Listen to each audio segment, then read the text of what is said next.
Mga kabro, may technique po tayo sa sobrang init ng panahon. Bali po, para lumamig ang panahon, para lumamig ang ating isip, ito po ating hilo. Yan po, itong hilo. Para lumamig yung isip natin, lumamig yung pakiramdam natin. Ito po ang gawin natin para lumamig. Palamigin natin yung pakiramdam natin. Yun. Ganun lang mga bro, palamig sa isip ka. Para ma-relax yung isip natin. Lagyan natin hilo yung mukha natin para ma-relax man lang ating isip natin. Yan diba? Relax na relax po. Masarap sa pakiramdam. Grabe kasi init ito sa amin, kaya yun, ito ang ginagawa ko tuwing gabi.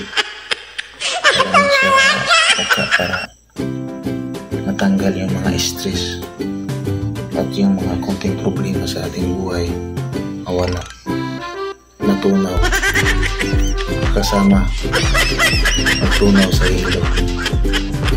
Doon naman po ang sabaw na pinagawin. So, isang malamig sa pakiramdam mga kabro.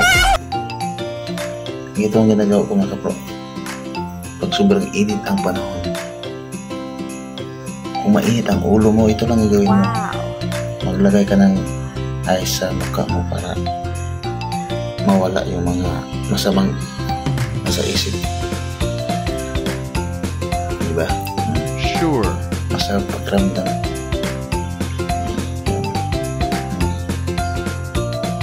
Diba? Ito na natira sa hilo. Grabe kaliit na lang. Mainit kasi yung mukha ko kaya mabilis na tanggal yung hilo, mabilis na tunaw.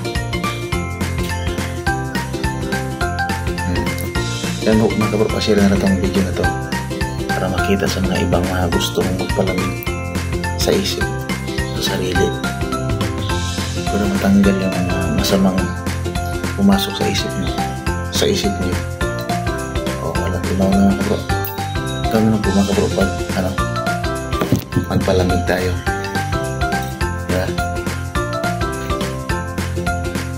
Ikaw bahala kung saan gusto mo ilagay ang hilo. Ito ba sa batok mo, sa katawan mo, pwede yun para lumamig man lang ang ating katawan, no? Kaya po mga kabro, hanggang dito lang po yung pasira na itong video na ito para makita sa mga gusto magpalamig sa panahon na ito. Grabe kainit kasi, kaya yun ang ating ginagawa. Kuha na tayong hilo, o depende kung gano'ng kalaking hilo ang ilagay nyo.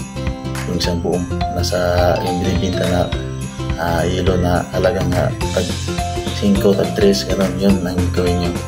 Ilagay na sa katawan nyo, mukha nyo, kung saan gusto nyo, pwede yan para lumamig lang sa isip nyo, lumamig nyo yung sarili nyo. Yun po, maraming salamat.